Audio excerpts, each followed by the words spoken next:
Porque trabalhadores não são apenas força produtiva, são pessoas. Existe uma pergunta que atravessa a notícia. O trabalhador nasceu apenas para produzir ou também para existir? Hoje é dia de percorrer as entrelinhas da notícia e ruminar o real. O debate sobre o fim da escala 6x1 voltou ao centro das discussões no Brasil. A proposta prevê importantes mudanças na jornada de trabalho, com redução da carga semanal e ampliação do descanso, mas ainda depende de tramitação legislativa. E talvez o aspecto mais importante dessa notícia não seja jurídico ou econômico, mas profundamente humano, carregado de dilemas éticos. Porque quando falamos em jornada de trabalho, não estamos falando somente de horas, estamos falando de tempo. Tempo de devir. Tempo de convivência, tempo de descanso, tempo de maternidade, de paternidade, tempo de estudo, tempo de afeto, tempo de saúde mental. Mas também, sumamente, tempo de subjetivação, tempo de busca de autonomia intelectual, de construção do pensar, de integração social, tempo para vivenciar as entrelinhas da vida, viver a cidade, para habitar o próprio espaço, mas sobretudo para habitar a própria vida, se apropriar do próprio devir. Karl Marx observou que o conflito entre trabalho e vida não é apenas econômico, é também um conflito sobre o controle do tempo humano. Quem dispõe do nosso tempo, dispõe de parte significativa de nossa existência. E talvez seja justamente por isso que debates como esse mobilizam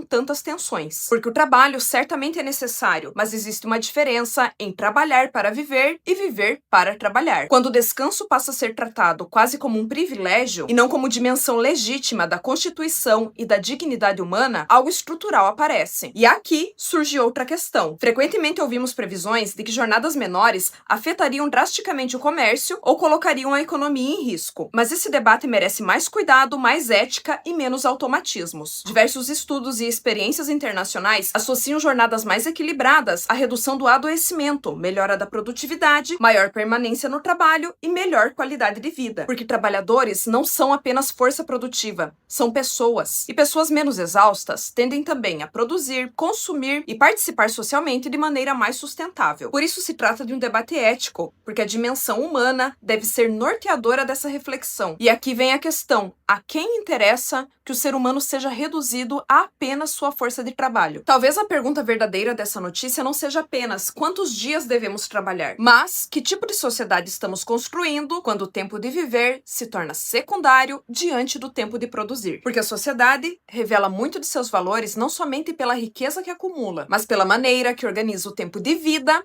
daqueles que a sustentam. Ruminando o Real é um espaço onde a filosofia e a psicanálise atravessam as notícias do cotidiano. Meu nome é Edna Mota, sou psicanalista, professora de filosofia na Rede Estadual de Santa Catarina e pós-graduanda em jornalismo digital. Se você acredita que a filosofia deve estar presente na leitura das notícias e da realidade, considere apoiar o meu projeto.